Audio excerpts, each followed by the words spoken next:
muito bem-vindos ao IBDA Podcast. Hoje eu tenho a alegria de receber a Sabrina Iocchim. Sabrina, seja muito bem-vinda. Ai, Raquel, nossa, eu fiquei tão feliz com esse convite. Sou fã já desse projeto de vocês. Achei simplesmente fantástico, fantástico. Conta pra mim como que é a sua história com o IBDA. Os congressos, se você já foi, como que tá sendo agora participar na mesa. Fala tudo. O meu primeiro congresso me marcou muito. Foi em Aracaju. Oh. Na época era o professor Juarez, que era presidente do IBDA. E eu olhei aquilo com tanta admiração que eu falei assim, nossa, acho que um dia eu vou participar disso também. E hoje, nem agora, podendo participar, contribuir com o IBDA, com quem eu acho que tem uma história, não só com os estudantes, mas com os professores, todos aqueles que estudam direito administrativo. Eu acho que o IBDA ele tem uma energia que é uma energia muito especial, né? Então, acho que minha primeira vez foi nesse evento lá em Aracaju, com o professor Juarez Freitas, como presidente. Nesse congresso agora, você vai fazer uma oficina sobre terceirização, que é um tema difícil. Você vai falar sobre planejamento, execução e pontos práticos que variam de gestão de riscos, critérios de medição, glosa contratual, repactuação. Você tem uma experiência acadêmica e você tem uma experiência como conselheira substituta do Tribunal de Contas do Estado de Santa Catarina. Juntando isso tudo, quais são, na sua visão, os maiores desafios para alinhar os instrumentos práticos com a proteção do interesse público? Então, nessa oficina que vai ocorrer no dia 10, estarei eu e a professora Lindineide Cardoso. Ela é fantástica. Ela tem um livro sobre contrato administrativo, teoria e prática. Então, nós vamos fazer essa dobradinha.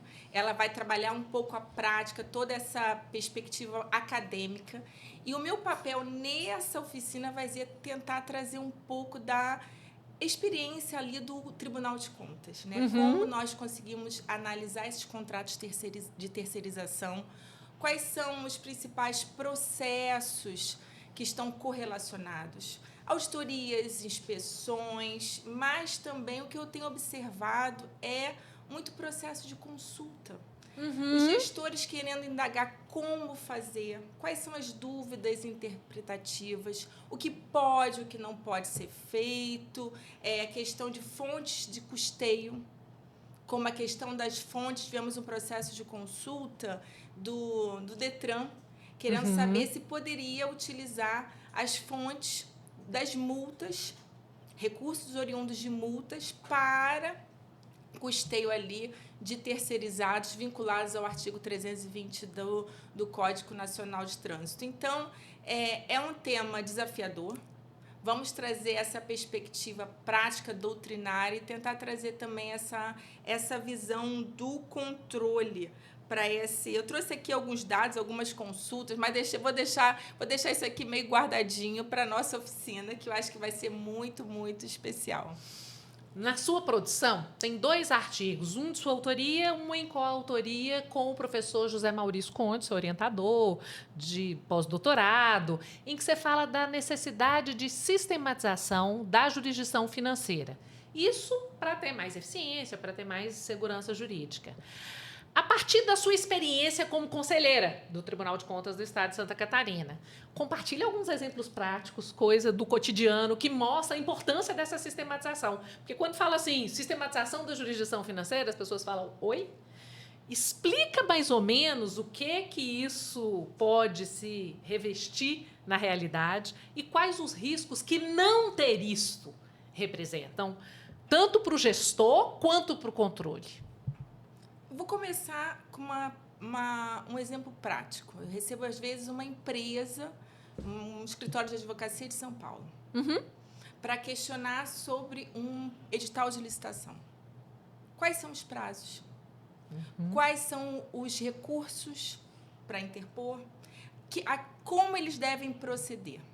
Então, isso mostra... Eu sei que é um tema complexo. Sim. É desafiador. Né? Há muita resistência, porque você falar em sistema, eu sei que tem muitos professores, doutrinadores que têm um posicionamento bem rígido com relação a atrelar o ritual próprio do Tribunal de Contas com essa autonomia federativa. Porque quando você fala em sistema, você tem também partes positivas e temos também partes negativas. Então, você vai ter que, em certa medida, abrir mão de poder dizer quais são as regras para poder se submeter às regras que são estabelecidas para o sistema. É um tema árido, mas eu vejo como uma situação meio que inevitável quando a gente pensa em Tribunal de Contas do futuro. Sim. Quando você pensa em segurança jurídica, quando você pensa em editais de licitação, estamos trabalhando agora com vários procedimentos que você tenta trazer licitantes até local, do regional, mas também nacional. E aí, então, como é que você vai estabelecer regras que elas possam, de certa medida, dificultar ou trazer insegurança ou trazer obstáculos a essa atuação nacional em rede? Então, eu vejo que é desafiador, é um tema polêmico. Com certeza. Com certeza. Mas eu penso que, quem sabe, né, a minha visão, né, particular, mas eu penso que seria a necessidade da gente trabalhar com novos mecanismos, não só internos, sistema Tribunal de Contas, mas eu acho que temos que também garantir que haja um ambiente propício para os bons gestores, para que eles não tenham medo, e aí até o Rodrigo Valgas tem aquele direito administrativo do medo, para que eles não tenham medo, para que eles possam tomar boas decisões, e isso passa necessariamente por um sistema, fala o Tribunal de Contas, fala o sistema de controle, Ministério Público, um sistema que garanta essa tomada de decisão até mais ousada, no sentido Com de certeza. inovadora, para que a gente possa avançar em termos de desenvolvimento socioeconômico, né? Tem um outro artigo seu, publicado em 2021, portanto, em pleno tempo de pandemia, em que você trabalhou a importância de se adotar as metas do ODS 3 na agenda de controle. Considerando o potencial dos tribunais de contas, e aí eu estou falando do Tribunal de Contas como instrumento de governança, como é que a gente faz para ficar um pouco mais longe só da agenda repressiva do controle e incorporar uma função que é muito mais preventiva, que é mais indutora em áreas como saúde, como bem-estar? Desse artigo, o que é que fica, o que é que sai, considerando o modo pelo qual órgãos de controle, como os tribunais de contas, monitoram as políticas públicas? Esse artigo foi muito especial porque ele reuniu 2 projetos. O primeiro projeto lá, que nós estávamos trabalhando no Tribunal de Contas, de análise das contas de governo sob uma perspectiva de políticas públicas. E o segundo projeto foi esse de coordenar o livro. Políticas Públicas e o ODS da Agenda 2030. Então, eu fiz em parceria com a Heloísa Helena Godinho e com a Ana Varpechovski. Nós coordenamos o livro e pareceu inicialmente que nós não iríamos conseguir, em plena pandemia, trabalhar todos os ODS, só que nos surpreendeu, porque a rede foi crescendo, crescendo. Nós tivemos mais de um capítulo, foram 26 capítulos, para tratar dos 17 ODSs, quase 50 autores. E nós tivemos o Denis Mukwege, que ganhou o Prêmio Nobel da Paz, para fazer o capítulo especial. Tivemos o prefácio da senadora Mara Gabrilli, a Luísa Trajano fez o pós-fácio. Nossa! E aí eu, junto com a Luciane Machado, nós fizemos, então, ficamos responsáveis pelo ODS 3. E quando a gente fala no ODS 3, a gente fala em bem-estar, saúde, né? Dali foi um dos fatores que me levaram a fazer uma outra graduação, né? Hoje daquela época eu entrei na faculdade de biomedicina, né? Hoje eu estou formada, sou biomédica também. Adoro. Então, a gente tem que se desafiar o tempo todo. Para quê? Para poder correlacionar, porque quando a gente fala em orçamento, a gente está falando em decisões, e essas decisões têm impacto. Então, como a gente trabalha as contas governamentais dissociando o impacto dela na nossa vida. Não tem como. Sim. Então, nós elegemos ali, do ODS 3, nós temos indicadores relacionados à mortalidade infantil. E aí tentar ver como o município, a esfera municipal, tem trabalhado para poder reduzir esse número de... reduzir esse indicador para poder ficar, digamos, compatível com as orientações da ONU, dentro da Agenda 2030, quais são os patamares desejáveis. E também nós trabalhamos naquela época e hoje, ainda dentro do ODS 3, mas ele é só um exemplo. Sim. Ele só exemplificou essa necessidade da gente correlacionar isso. Nós estamos trabalhando de forma inovadora nesse ano, 2025. Quais são os municípios e o que tem sido feito para promover melhor qualidade de vida. Então, nós estamos dando ênfase aos centenários. Muito bom. Quais são os municípios de Santa Catarina que têm o maior número de centenários? E em que medida, aí, aproveitando aqueles ganchos internacionais, né, das zonas azuis, mas em que medida os gestores públicos podem utilizar os recursos para promover mais qualidade de vida, promover mais bem-estar? Então, esse capítulo inaugurou essa fase desse projeto em conjunto do livro, mas também e de lá para cá eu tenho adotado, e cada ano eu amplio o número de indicadores relacionando a prestação de contas governamental com esses indicadores da Agenda 2030. Agora eu entendi porque aqui em junho de 2025, no 4º Congresso Nacional de Controle da Administração Pública, você falou tão objetivamente sobre o controle interno em transformação, impactos e desafios para o controle externo, porque tudo é um degrau de amadurecimento numa análise crítica da função de controle. Explica um pouco para a gente quais seriam, na sua avaliação, os impactos mais significativos da transformação do controle interno e os maiores desafios que os tribunais de contas precisam enfrentar. Então, só isso. Só isso. Só isso aí já dá um livro, né, Raquel? Eu acho que eu tive esse desafio de tentar trabalhar dentro do Congresso de Controle Interno uma perspectiva, um olhar a partir do controle externo. Uhum. E aí, o que eu busquei ali foi tentar associar a minha prática. E o que eu tenho visto já estou no Tribunal de Contas desde 2006, né? Então, sim, já vou fazer 20 anos de TCE em Santa Catarina, no TCE. E o que eu vejo é que, desde o começo, nós temos estimulado a realização de concurso público para o controle interno, o aprimoramento da estrutura, da carreira, das atividades, definição. E nós temos, hoje, colhido resultados disso. Então, temos, lógico, há muito a avançar, mas o controle interno está se aperfeiçoando. E como o Tribunal de Contas também, ele induziu isso, mas ele precisa também... ele precisa se ajustar a esse novo posicionamento do controle interno. E eu me deparei, por exemplo, em 2022, com uma consulta lá do município de Chapecó, do controlador interno, questionando alguma divergência e como ele deveria atuar. E a nossa resposta, sabe qual era, que veio da diretoria técnica? Era por não conhecer, porque ele não era sequer legitimado.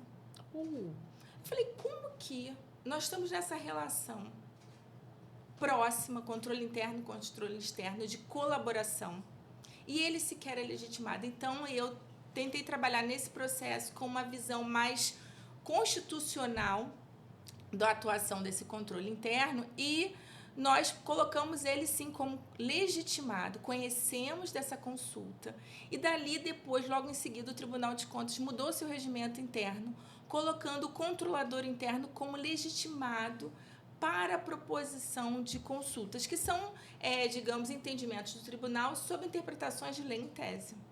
E aí, quando eu comecei a observar, outros tribunais de contas ainda não tinham promovido essa alteração legislativa. Então, esse é um ponto.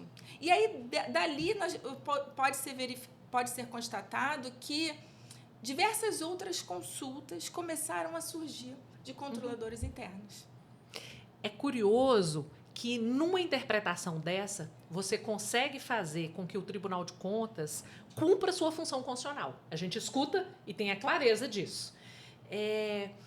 Considerando essa sua experiência como conselheira substituta e mais sua experiência como pesquisadora do direito, porque esse é um olhar que um pesquisador que tem densidade científica consegue ter. Quais os aspectos do controle externo a gente ainda precisa aprimorar?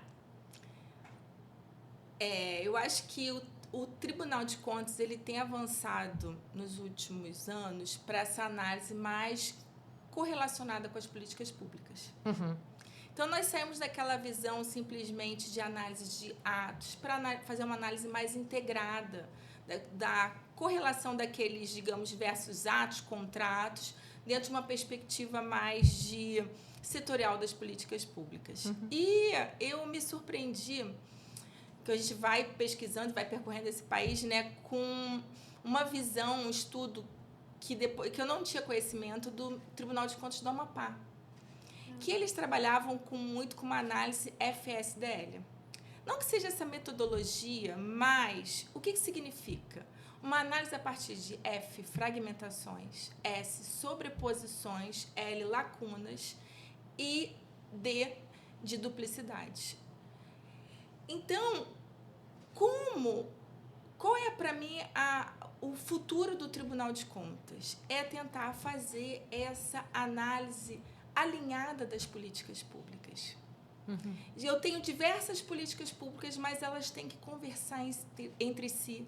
Elas não podem se sobrepor, elas não podem ser antagônicas. Eu posso também construir a partir de lacunas. Uhum. Então, a análise, eu acho que o futuro dos tribunais de contas, para além, que eu acho que é um passo muito importante nessa análise das políticas públicas, que começamos nas auditorias operacionais. Uhum. Agora nós estamos trabalhando dentro das contas governamentais. Análise até de outras auditorias de indicadores, sugerindo uma questão relacionada ao próprio planejamento orçamentário. Nós temos essa fiscalização sempre constante nesse tema, mas acredito que a nossa visão, a nossa expertise de multidisciplinar vai, digamos, contribuir muito na gestão a partir dessa análise macro de alinhamento das políticas públicas. E o TCU tem feito, sim, essa análise. Uhum. Eu que não ainda... Porque é tanta coisa inovadora, tanta coisa... Para acompanhar. Para acompanhar, que eu comecei a incorporar isso também no meu dia a dia.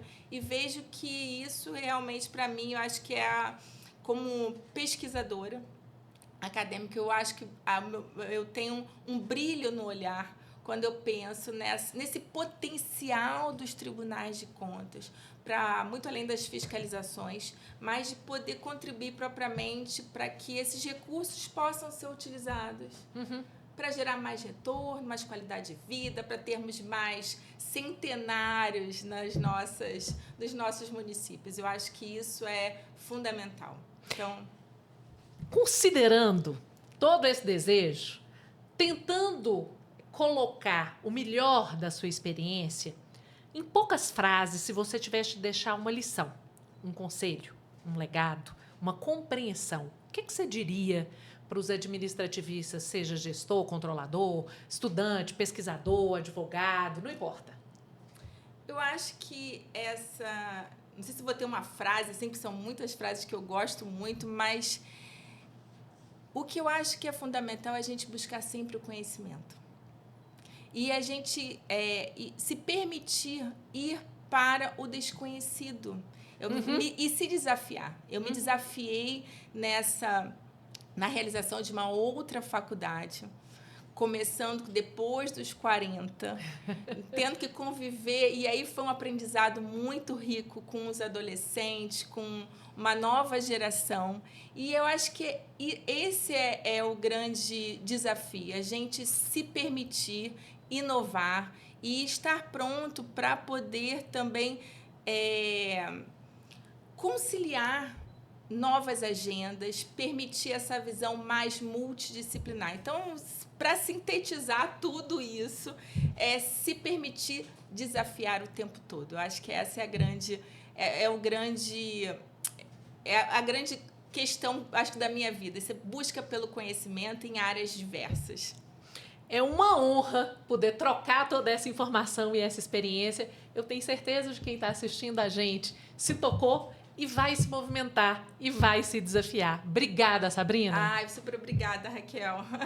Um prazer ter vocês aqui com a gente. Não perca o próximo episódio do IBDA Podcast. A gente sempre tem algo para trocar com você. Muito obrigada.